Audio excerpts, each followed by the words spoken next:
Keesokan harinya, di suatu rumah sakit, Kiso yang terluka berada dalam perawatan. Ayahnya yang seorang anggota pejabat bersama sang ibu hadir melihat anaknya. Ayahnya marah pada Kiso yang selalu membuat masalah dan tahu akan seperti ini jadinya. Si ibu malah ngomel ke suaminya dan bilang kalau ini bukan salah Kiso, tapi salah orang yang membuatnya terluka. Dan ia juga menunjuk Hejin yang menggunakan arm sling atau gendongan tangan. Padahal mah dia yang jatuh sendiri. Bapaknya cuma ngehela napas frustasi. Si ibu berpesan untuk anaknya agar tinggal saja di rumah sakit untuk dirawat supaya cepat pulih. Lalu ia pergi bersama suaminya sambil menggerutu kalau si Ijin akan mendapat ganjaran. Saat kedua orang tuanya sudah pergi, Kiso memanggil Hejin adiknya, bertanya kenapa Hejin memberitahu ke orang tua mereka. Kiso malu karena ini seperti dia mengadu pada orang tuanya setelah dipukulin. Jadi aku harus bilang apa? Gimana caranya ngerahasiain tanganku dan kabar kamu masuk ke rumah sakit? Kiso menajamkan matanya dan bertanya, apakah Ijin yang melakukan itu pada tangan Hejin? Hejin berbohong dan berkata,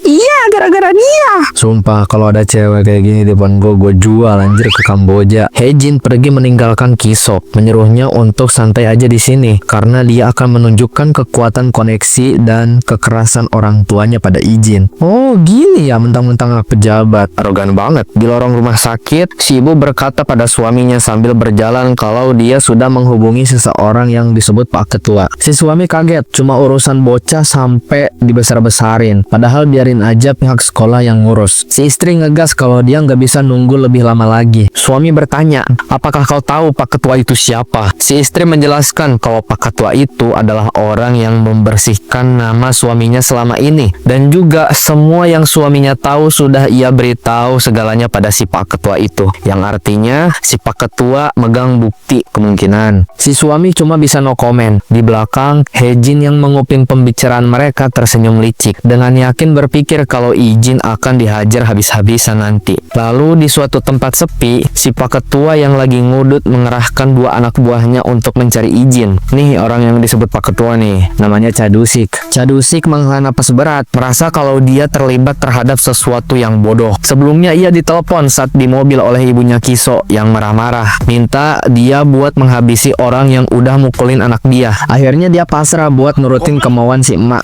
Di rumah, Ijin yang sedang berada di kamarnya sedang memikirkan kejadian kemarin. Ia bertanya-tanya apakah kejadian itu akan berakhir begitu saja atau tidak. Lalu tiba-tiba ia mendengar suara ribut dari luar kamarnya. Suara kakek kedengaran bertanya, ada apa malam-malam nyariin Ijin? Orang yang berbadan besar mengintimidasi kalau si kakek hanya perlu manggil si Ijin. Kakek yang berusaha berkompromi merasa sedikit takut. Akhirnya Ijin pun keluar dari kamar dan berkata dia akan segera kembali. Kakek dan Dayun sangat khawatir. Ijin menenangkan kakek kalau dia dan orang itu adalah kenalan. Ijin minta untuk jangan khawatir. Kakek pun tak bisa berkata apa-apa. Ijin pun pergi dibawa ke bangunan kosong oleh mereka berdua. Ijin diam-diam menilai situasi, bertanya-tanya mengapa mereka mencari dia. Salah seorang anak buah melapor pada Cadusik, bos mereka, kalau mereka sudah membawa anak yang menjadi target mereka. Cadusik menyuruh untuk menyelesaikan tugas ini dengan cepat. Yang besar berambut memegang tongkat besi, tugasnya memukul, sedangkan yang botak akan memegangi dan menahan tangannya Ijin. Cadusik memegang ponselnya dan sedang mencari nomor kontak si ibu. Dia ingin melapor kalau dia sudah membereskan Ijin. Aku kasihan, kenapa kamu main-main dengan anak-anak itu? Anak itu? Jadi ini gara-gara Kiso.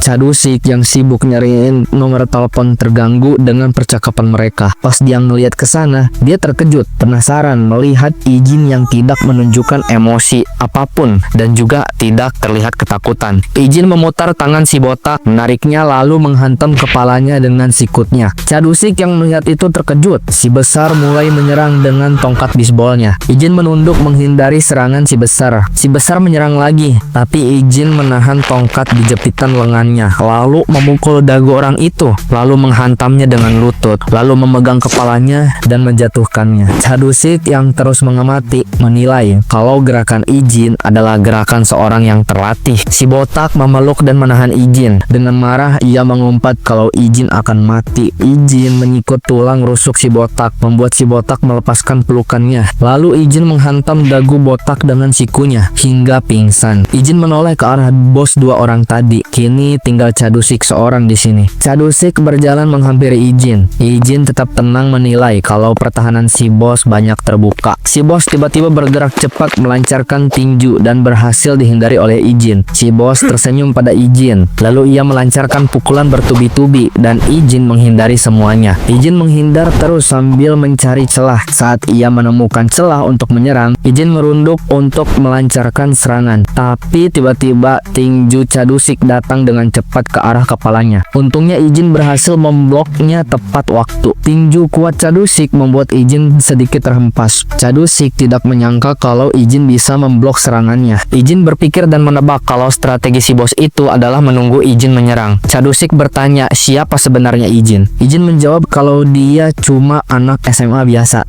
Anjing bullshitna ia jalma. Cadusik menilai kalau anak ini bukanlah anak biasa karena targetnya itu seperti memiliki ribuan pengalaman combat. Sekarang Ijin mengambil sikap kuda-kuda, menandakan kalau Ijin akan mulai serius. Si bos menyerang dengan penuh semangat, tapi serangannya ditangkis tangan kiri Ijin, lalu mengkontornya dengan tangan kanan dan berhasil dihindari oleh Cadusik. Cadusik menyerang lagi, tapi Ijin menahan tangannya, lalu meninju perutnya. Ijin menahan serangan Cadusik dan memukul pipinya. Cadusik merasa jengkel karena Ijin memilih untuk menahan serangannya Cadusik dibanding menghindarinya dan menggunakannya untuk melawan balik. Dengan marah, Cadusik menyerang lagi, tapi serangannya ditahan Ijin. Lalu Ijin pun mulai menyerang rahang, lalu meninju perutnya dan juga meninju rusuknya. Lalu sebagai serangan penutup, ia menghantam dagunya, membuat Cadusik tumbang pada akhirnya. Cadusik tidak percaya kalau dia dikalahkan anak sekolah SMA. Melihat tatapan Ijin, ia tertawa kecil karena sudah salah sangka. Ternyata Ijin dari awal tidak gugup sama sekali. Cadusik pun mengambil kesimpulan kalau anak-anak dari si anggota pejabat dan istrinya telah mengganggu orang yang salah. Scene berpindah ke suatu kantor yang dimana di dalamnya ada ruangan yang dijaga bodyguard. Si istri ngedumel terus dari tadi karena belum dapat kabar dari Pak Ketua itu yang sudah ia suruh. Si istri nyuruh suaminya buat nelpon dia. Suami bilang tunggu aja karena Pak Ketua adalah tipe orang yang bakalan nelpon kalau urusannya udah selesai. Naon makhluk iya ya di dieu. Telepon berbunyi. Sepertinya Pak Ketua menelpon. Si istri nyuruh angkat teleponnya dan hidupkan loudspeakernya. Pak Kongres Kim, ini aku. Maafkan saya, istri saya memintamu melakukan hal yang tidak ada artinya. Apa maksudmu nggak ada artinya? Anak-anak kita terluka. Tidak, sayalah yang seharusnya meminta maaf.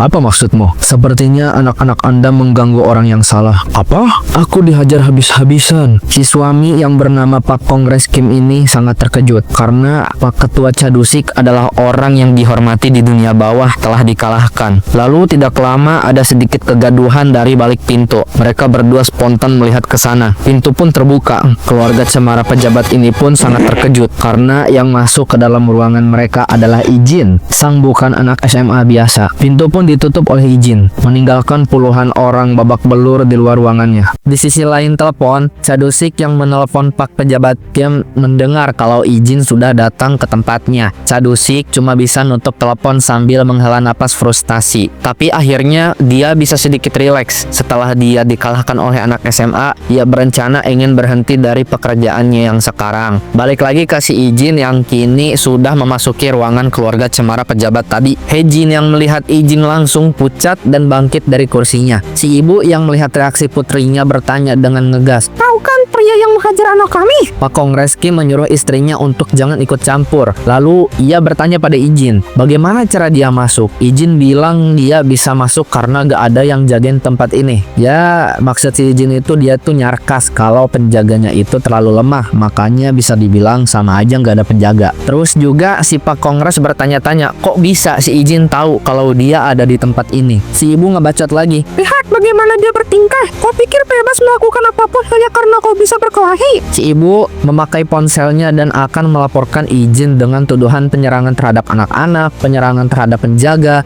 dan menerobos masuk ke dalam kantor orang. Si Hejin tersenyum sombong, mengira ialah yang menang. Kau akan memanggil polisi. Tidak, aku harus memanggil jaksa coy. Kau nggak tahu ia sedang bermasalah dengan siapa, hai? Iya tahu, Anda adalah anggota Kongres yang baru saja terpilih 2 kali dan sedang kampanye untuk pemilu selanjutnya. Cuy, udah tahu masih aja lu berani-beraninya sama gue. Si Hejin yang sombong karena merasa sudah menang membisikkan kata hidupmu berakhir sekarang. Hehe. Tapi ya lihat tuh si Ijin mah biasa aja. Pas telepon udah diangkat, si ibu mulai bicara pada jaksa coy. Tapi tiba-tiba ia menelan kata-kata yang mau dilaporkannya saat mendengar teriakan dan melihat video rekaman yang ditunjukkan oleh Ijin sebagai bukti. Hejin yang melihat itu langsung cengok, kehilangan kesombongannya. Si bapak melotot, takut melihat dan mendengar video bukti yang diperlihatkan oleh Ijin melalui ponselnya. Pak coy manggil-manggil dari telepon karena si ibu diem-diem baik. Akhirnya si ibu memutuskan buat matiin teleponnya. Nah, bagaimana bisa kau mendapatkan itu?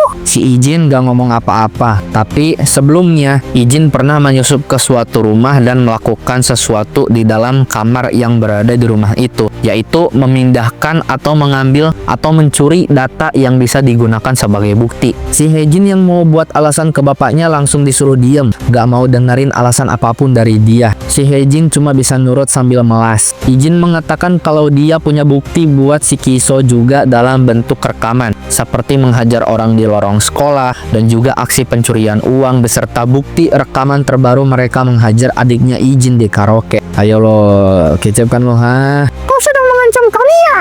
Menurutku ancaman dari orang sepertimu akan berhasil. Ijin berkata kalau ini bukan salah dirinya. Lagian dari awal yang mulai konflik duluan itu mereka, yaitu keluarga Cemara sang pejabat yang telah menyewa orang untuk menyerang dirinya. Pak Kongres Kim akhirnya menyimpulkan kalau Ijin melakukan hal ini karena Hejin dan Kiso selalu membuli Dayun. Ijin melakukan hal ini karena wajar saja. Sebagaimana si Pak Kongres Kim yang memihak anak-anaknya, Ijin juga harus memihak dan melindungi adiknya. Oke, Pak Kongres Kim menerima alasan Ijin dan dia akan membayar perawatan adiknya Ijin beserta memberikan uang tambahan. Ijin bilang itu tidak perlu. Pak Kongres Kim bertanya, lalu apa maunya Ijin? Apakah Ijin ingin anak-anaknya Pak Kim meminta maaf pada adiknya? Si Hejin yang gak dengar itu memperlihatkan wajah, ih najis gue kalau harus minta maaf. Ijin bilang itu tidak perlu. Lagi pula permintaan maaf mereka tidak akan menyembuhkan adiknya, baik secara fisik maupun secara mental. Plus permintaan maaf mereka juga gak akan tulus.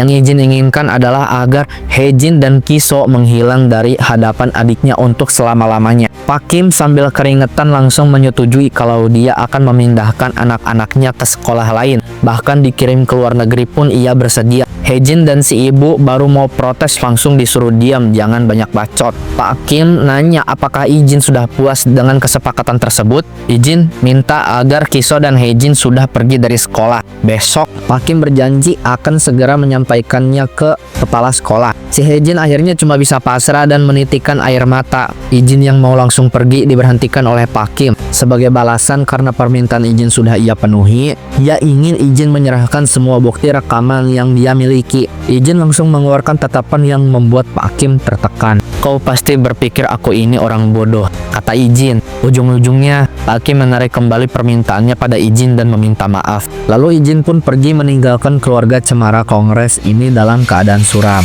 Ijin pun pulang ke rumah. Saat ia membuka pintu, ia terkejut melihat kakek dan Dayun yang dengan khawatir menunggu kepulangannya. Ijin tersenyum dan berkata kalau dia baik-baik saja dan tidak kenapa-napa. Kakek mengeluhkan kekhawatirannya karena orang-orang yang pergi bersama Ijin terlihat berbahaya. Dayun pun sependapat dengan kakek kalau orang-orang tersebut memiliki aura yang buruk.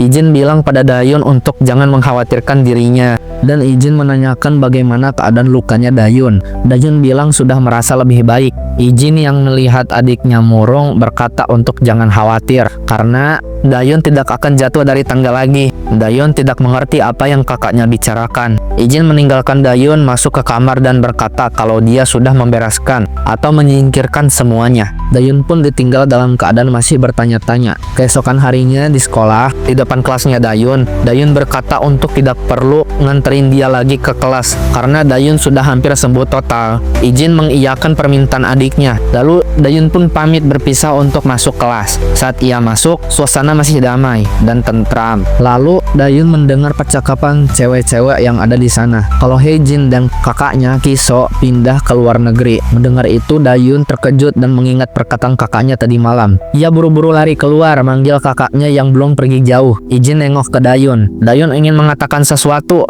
tapi dia gak tahu mau ngomong apa. Ijin berkata sampai nanti. Lalu tiba-tiba Dayun mengeluarkan air mata, yaitu air mata kebahagiaan. Makasih banyak buat kalian yang udah nonton. Jangan lupa like dan subscribe. Sampai jumpa di video selanjutnya.